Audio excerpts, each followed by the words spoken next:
today starts a new series of shows. We're going with top 10s. So now on every Monday for the rest of the off-season, pre-season, whatever you want to call it, we'll be doing top 10s. So if you've got any good ideas for top 10s, email us at theeditor@football365.com. Right, let's crack on with it. Top 10s. Matt, what is our inaugural top 10 subject? Our top 10 subject this week will be PFA award winners who probably didn't deserve to win it that season. Wow. Okay, could be a controversial start to this series, I think. Fingers crossed, yeah. I think we're going to probably annoy a few Man United fans at least. Okay, good. Well, let's get stuck into it then. Who have you got at number 10? Wayne Rooney, who won in 2009-10, and instead of him, we've got Didier Drogba. Okay, so you're saying Rooney shouldn't have won it, but Drogba should have done? Correct, yeah, because obviously Chelsea won the title that season. Drogba won the Golden Boot with 29 goals. Rooney got 26 goals. I think, to be fair, they were kind of level going into April, which is obviously when the voting kind of kicks off. Yes. And Drogba kind of pulled clear on the last day. He scored a hat-trick against Wigan when they battered them 8-0, I think it was. But that is a crucial point there, though, Matt, isn't it? The timing of when the players vote is crucial to this. It's the reason we saw Pogba in the Team of the Year last season, even though for a lot of people he should have been nowhere near it. Yeah, exactly. Yeah, the players kind of do get swayed by that run of form, kind of from December to February, March time, which is fair enough. And I think a lot of journalists and a lot of fans and a lot of media do tend to get carried away with stuff like that. It's that recency bias. But yeah, in terms of Drogba, that was easily his best season in the Premier League. He was absolutely on fire that season. Where Rooney as well did well, because that was the season, obviously, after United sold Ronaldo, got rid of Tevez, and he kind of led that attack for United. He was unbelievable. I'm going to stand up for him. He was unbelievable that season, and I think actually you're wrong on this. On your first one, 100% strike rate of being wrong here, Matt. It's a good start. I'm going to hope to carry that on. Go on, number 9. Who we got? 9. This is going to be a good one as well. We've got Riyad Mahrez, who won in 2015-16 for Leicester, and instead of him, we've got N'Golo Kante. So from the same team, the same Premier League winning season. Yeah, I mean, actually thinking about it, I can't see why. I think I sort of misremembered this as Kante winning it. Yeah, Kante won the next season. He won the next season with Chelsea, which I think, to me, I think it was the players kind of making up for it, because when Leicester won it, obviously, it was the main story was about Vardy and about Mahrez. Vardy, I think, won the Football Writers Association award, whereas Mahrez kind of won the players one. And it's very easy for players like that to be recognised because they get the goals, they get the assists, whereas Kante completely stitched that Leicester team together. Without him, they wouldn't have achieved anywhere close to what they did. Yeah, no, that's fair enough. Also, him winning it for Chelsea is very much Scorsese winning the Oscar for Departed. It's like, yes, it's great. It's really great, but he should have won it for stuff before that. You're just giving it him for sympathy. Yeah, that's it. It's similar. There's a few similar ones later on where I think there's more ridiculous ones where it's a bit of a lifetime achievement award. Yes. Whereas Kante, it did feel like it was making up for him not winning it the previous season. And to be fair, Mahrez was brilliant that season, but I think Kante just kind of, as a midfielder, he was a complete all-rounder in that season. He was absolutely brilliant. Yeah, that's right. Number 8. Number 8, we've got Ruud van Nistelrooy, who won in 2001-02. Instead of him, we've got Robert Pires. Well, just quickly, before you get to Pires, have you got the stats there for Van Nistelrooy's season, that season? Unfortunately not. I believe that was the only season he beat Henry, the Golden Boot. Yes. Yeah, I thought it was, yeah. And you've decided that he doesn't deserve it? No, he's a 6-yard box finisher, that's all he was. No, he was obviously he was a brilliant player, Van Nistelrooy, but in terms of that season, Arsenal were just far and away the best team in the league, won the double. And I think a few people will probably argue they were better than the Invincibles in a way. Obviously, I would definitely argue that. They're a cheat. It was obviously better in terms of the Invincibles going an entire season unbeaten. But that team that Wenger kind of assembled at that time was absolutely sensational. And Pires was completely at the heart of that, I think. Yeah, I think also a note on Van Nistelrooy. You're right, he was an exceptional player, but I think he was very single-minded, which you want to a certain extent for a striker.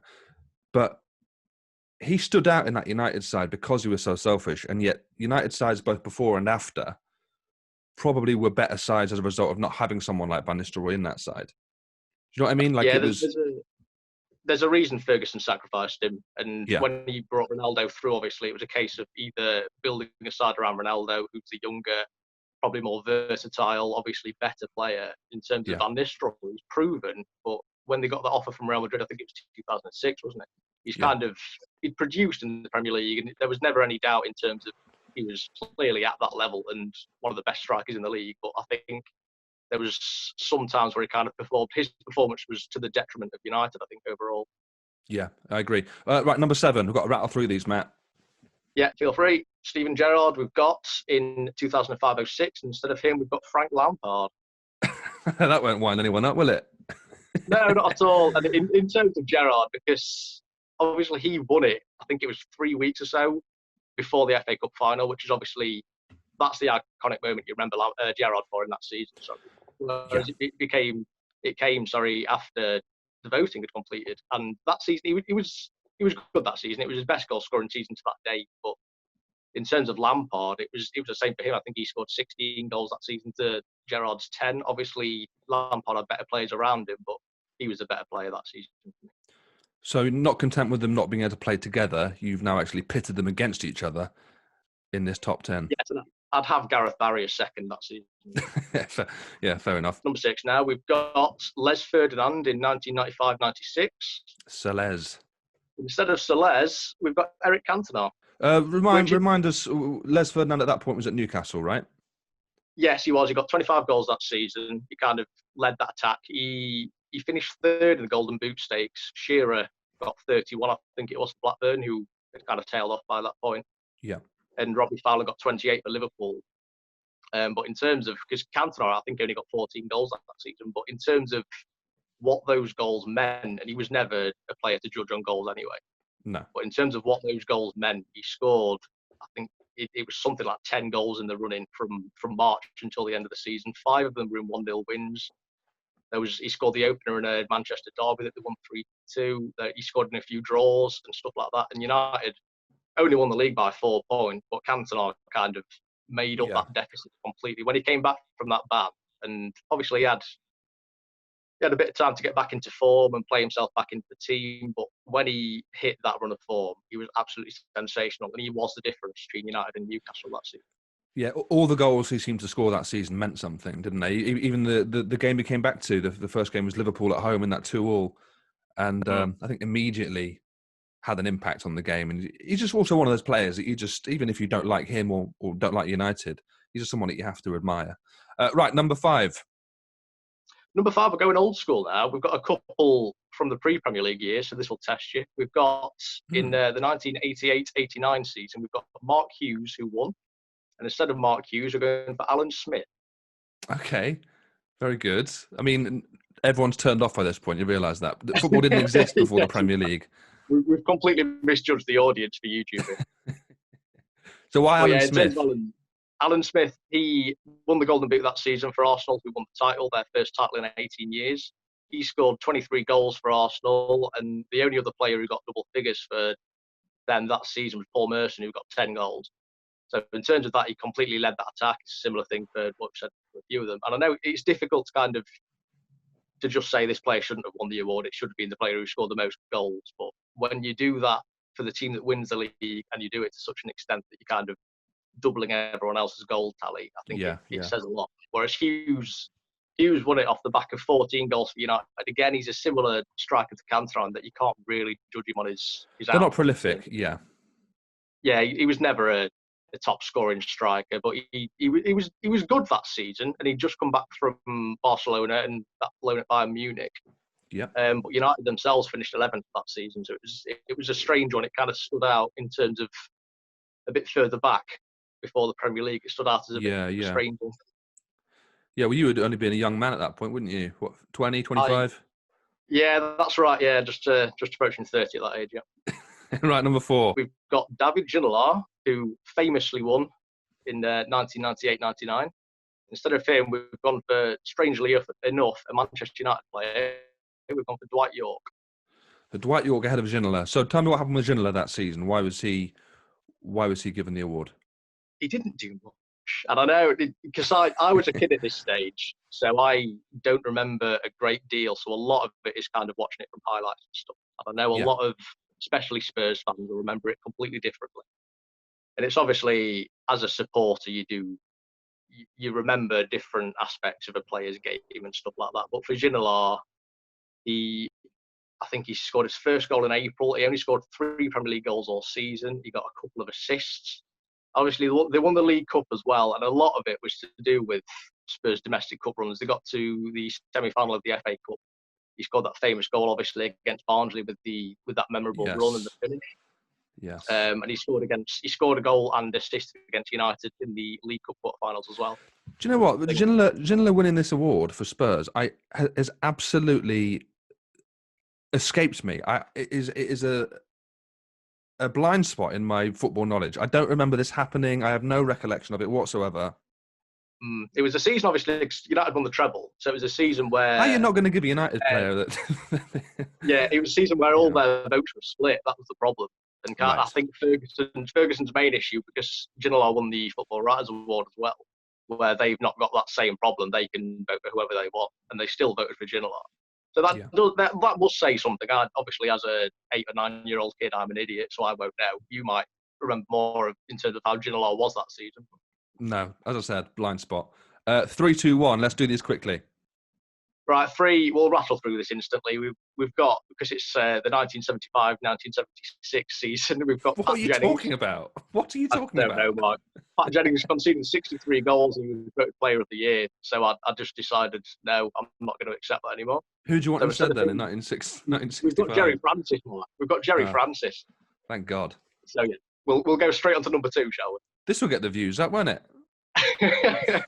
Jerry Francis chat in 2020. Jerry Francis is the thumbnail. Right, number 2, we've got Gareth Bale, who won in 2010-11. Yep. Instead of Big Gareth, we've gone for Dimitar Berbatov. Okay, interesting. I mean, Bale, in my mind, Bale was just one of those runs where he was just unplayable around that season. That season and the season before, I think he was unbelievable. So why are you saying no to him and yes to Berbatov? That season was the one where he kind of broke through. That was one where he became not just a left back who couldn't win a single Premier League game. That was the season where he kind of rinsed Maicon home and away in the Champions League. Oh yeah, so I'm thinking of this season and the season after. Sorry, yeah. Yes, he won it again in, I think it was 2012-13, just before he went to Real Madrid. But this was kind of a weird one in terms of he won the Player of the Year. He was also nominated for Young Player of the Year, but Jack Wilshere won Young Player of the Year. So Bale was simultaneously the Premier League player footballer, of the year, but not the best young footballer. But not the best young one. So it was really strange. But he only scored 7 goals and got 2 assists that season. And again, we're going to be repeating ourselves in terms of statistics and something like that. But Berbatov, and you could give it to Vidic maybe. He was around this time absolutely brilliant for Man United in defence. But Berbatov, that was the season he kind of broke through a bit more in terms of the attack. He shared the Golden Boot with Tevez that season at City. So I think you could give it to a number of other players, whereas Bale was a bit more flavour of the month, flavour of the year kind of thing. No, that's often the case as well, isn't it? It's the hype behind them. Right, finally then, this is our number 1.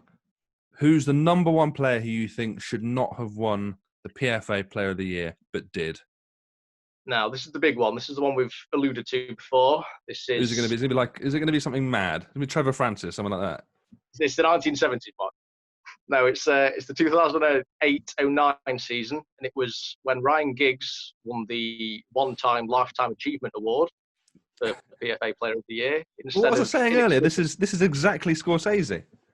Exactly. Instead of inexplicably Nemanja Vidic, who, I mean, we're saying he possibly should have won in 2010-11, but he definitely should have won it in 08-09. He was absolutely sensational in terms of that United defence, which around that time was probably the best in Europe. That's the best. It's the best back 5 I think I've ever seen. I wasn't quite old enough to see and enjoy sort of the Baresi Milan days, but I think that back 5 was unbelievable. Yeah, obviously they broke through records and stuff, and you could put that down to Saar, maybe you could put it down to Everett at left back, or maybe Neville at right back. Ferdinand and Vidic obviously was a sensational centre back pairing, but I think around that time, especially that season, that was Vidic at his absolute best. I don't know he had a couple of bad games this season guaranteed when he came up against Fernando Torres, but that can happen to anyone, can't it? Yeah. Also, that's not actually that. There's the stats don't really back that up either. That the Torres Vidic. It's a bit of a myth, that one, isn't it? It is, yeah. We'll get into that another time, I'm sure. Right, Matt Stead, thank you very much for dismantling the entire notion of the PFA Player of the Year awards. If you've got any good ideas for top 10s and you want to get in touch with the show, you can email us at theeditor@football365.com. Until next time, I've been Mark Smith. That's been Matt Stead. Goodbye.